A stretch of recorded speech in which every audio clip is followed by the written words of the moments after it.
benefits and you're happy that I was making you file your business. But a lot of times on the do-it-yourself programs, you could choose to not to file certain forms. you know what I'm saying? You could choose to not file that form.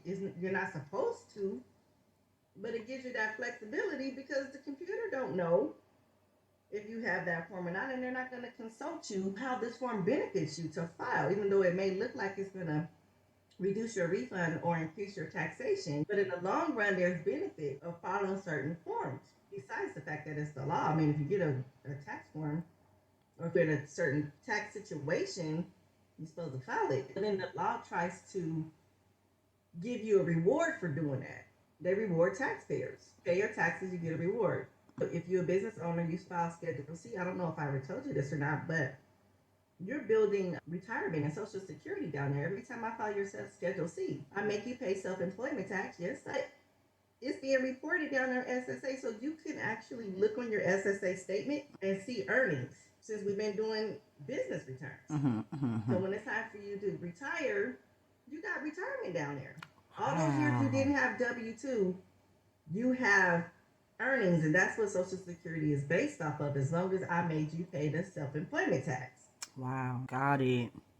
And sometimes it's not good to tell people what you do on your end, because I noticed that a lot of people just want the end line. Loan officers, when they're talking to their clients, they just want how much money am I going to get. And then when you sell your houses or whatnot, the people want to know how much money after all the fees will I get, will I pocket.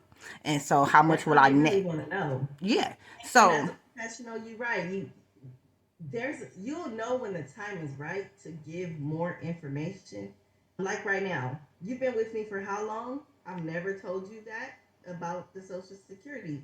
The time wasn't right. We never was in that situation to where it was a good time to just throw that in there. But I knew I was taking care of you. So sometimes people do leave professionals.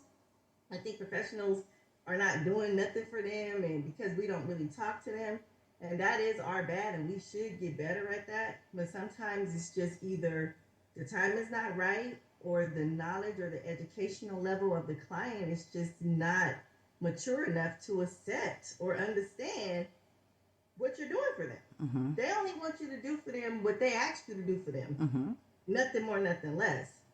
But as a licensed professional, you have a responsibility to take care of your clients, especially when you're dealing with their finances and things like that. Not really explaining self-employment tax and how it benefits them, it can just move over your time, because sometimes you could take way too long trying to explain to them, what do you mean I got to pay 15%? And because the other 7% is deductible. But then I got to go into all of that with a non-tax person. You know what I'm saying? Or just know that you hired me to take care of you. And that's what I'm going to do.